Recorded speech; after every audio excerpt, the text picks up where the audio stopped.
triumph over the Patriots and liberate us all, and we will become the Sons of Liberty!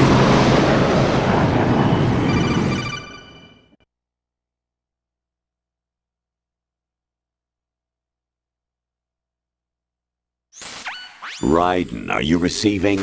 We're still here. How's that possible? The AI was destroyed! Only GW. Who are you? To begin with, we're not what you'd call human. Over the past 200 years, a kind of consciousness formed layer by layer in the crucible of the White House. It's not unlike the way life started in the oceans 4 billion years ago. The White House was our primordial soup, a base of evolution. We are formless. We are the very discipline and morality that Americans invoke so often. How can anyone hope to eliminate us? As long as this nation exists, so will we. Cut the crap! If you're immortal, why would you take away individual freedoms and censor the net? Jack, don't be silly. Don't you know that our plans have your interests, not ours, in mind? What? Jack, listen carefully, like a good boy. The mapping of the human genome was completed early this century. As a result, the evolutionary log of the human race lay open to us. We started with genetic engineering, and in the end, we succeeded in digitizing life itself. But there are things not covered by genetic information. What do you mean? Human memories, ideas, culture, history. Genes don't contain any record of human history. Is it something that should not be passed on? Should that information be left at the mercy of nature? We've always kept records of our lives, through words, pictures, symbols, from tablets to books. But not all the information was inherited by later generations. A small percentage of the whole was selected and processed, then passed on. Not unlike genes, really. That's what history is, Jack.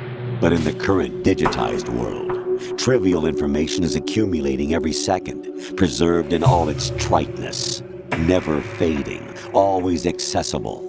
Rumors about petty issues, misinterpretations, slander. All this junk data, preserved in an unfiltered state, growing at an alarming rate. It will only slow down social progress, reduce the rate of evolution. Raiden, you seem to think that our plan is one of censorship. Are you telling me it's not? You're being silly.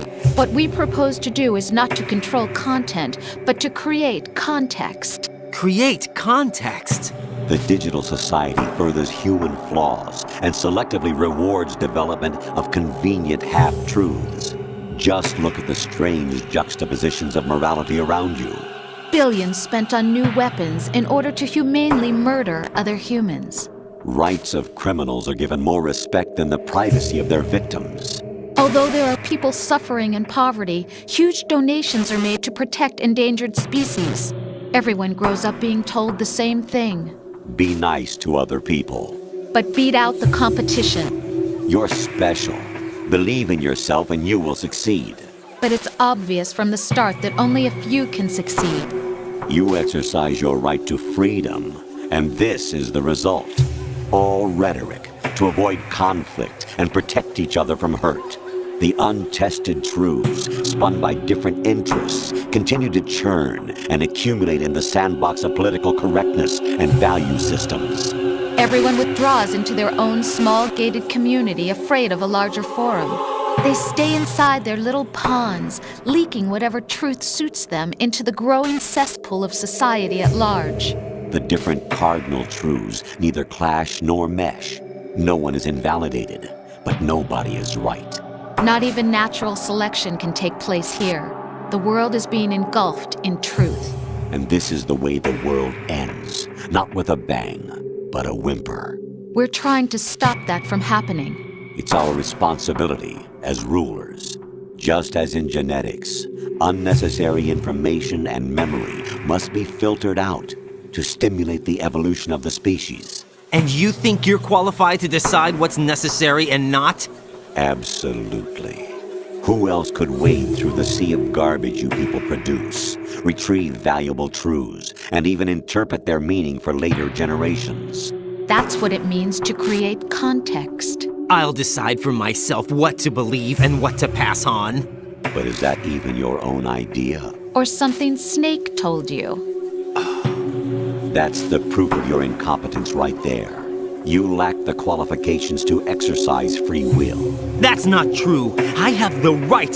Does something like a self exist inside of you? That which you call self serves as nothing more than a mask to cover your own being. In this era of ready-made truths, self is just something used to preserve those positive emotions that you occasionally feel. Another possibility is that self is a concept you conveniently borrowed under the logic that would endow you with some sense of strength. That's crap! Is it? Would you prefer that someone else tell you? All right then. Explain it to him. Jack, you're simply the best, and you got there all by yourself. Oh, what happened? Do you feel lost? Why not try a bit of soul searching? Don't think you'll find anything, though. Ironic that although self is something that you yourself fashioned, every time something goes wrong, you turn around and place the blame on something else. It's not my fault. It's not your fault. In denial, you simply resort to looking for another, more convenient truth in order to make yourself feel better. Leaving behind in an instant the so-called truth you once embraced. Should someone like that be able to decide what is truth? Should someone like you even have the right to decide? You've done nothing but abuse your freedom. You don't deserve to be free. We're not the ones smothering the world. You are. The individual is supposed to be weak, but far from powerless. A single person has the potential to ruin the world. And the age of digitized communication has given even more power to the individual. Too much power for an immature species. Building a legacy involves figuring out what is wanted and what needs to be done for that goal. All this you used to struggle with. Now we think for you. We are your guardians, after all. You want to control human thought? Human behavior? Of course. Anything can be quantified nowadays. That's what this exercise was designed to prove. You fell in love with me just as you were meant to, after all. Isn't that right, Jack? Ocelot was not told the whole truth, to say the least. We rule an entire nation. Of what interest would a single soldier, no matter how able, be to us? The S3 plan does not stand for solid snake simulation. What it does stand for is selection for societal sanity. The S3 is a system for controlling human will and consciousness. S3 is not you, a soldier trained in the image of Solid Snake. It is a method, a protocol that created a circumstance that made you what you are. So you see, we're the S3, not you.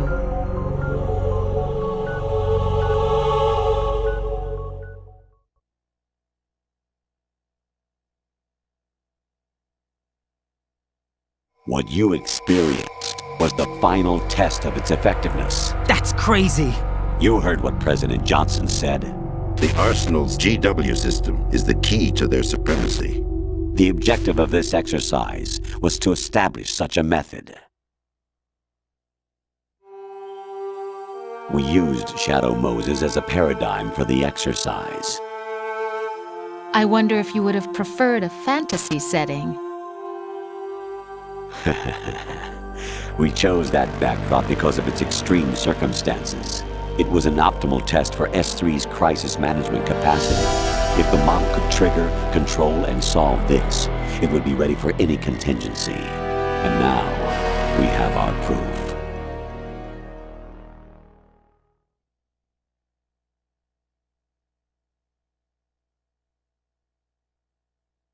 Raiden, there are also reasons behind your selection. Solidus raised plenty of other child soldiers. Do you know why we chose you over them? It was because you were the only one who refused to acknowledge the past. All the others remember what they were and pay for it daily. But you turn your back on everything you don't like. You do whatever you like, see only the things you like, and for yourself alone. Yes, Rose can attest to that.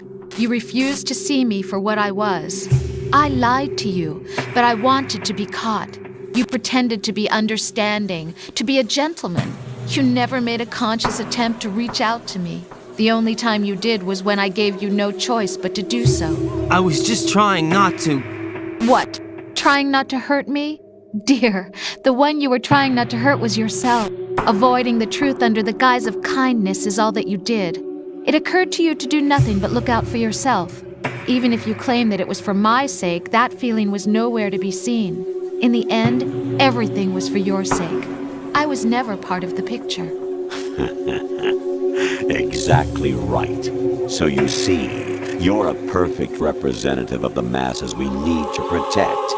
This is why we chose you. You accepted the fiction we've provided, obeyed our orders, and did everything you were told to. The exercise is a resounding success. Didn't I tell you that GW was still incomplete? But not anymore, thanks to you. Your persona, experiences, triumphs, and defeats are nothing but byproducts. The real objective was ensuring that we could generate and manipulate them. It's taken a lot of time and money, but it was well worth it considering the results. I think that's enough talk. It's time for the final exercise. Raiden, take Solidus down. Think again. I'm through doing what I'm told. Oh, really? Aren't you forgetting something? If you die, my child dies. The termination of vital signals from your nanomachines means the death of Olga's child. Not to mention the death of Rose. She's wired the same way. Rose, does she actually exist? Of course I do, Jack. You have to believe me. Damn! It will be a fight to the death. Solidus at least wants you dead. We will collect the necessary data from this last fight. Then we'll consider the exercise closed. So, Jack the Ripper, will it be Solidus, the Patriot's creation, or you, Solidus's creation? Our beloved monsters, enjoy yourselves.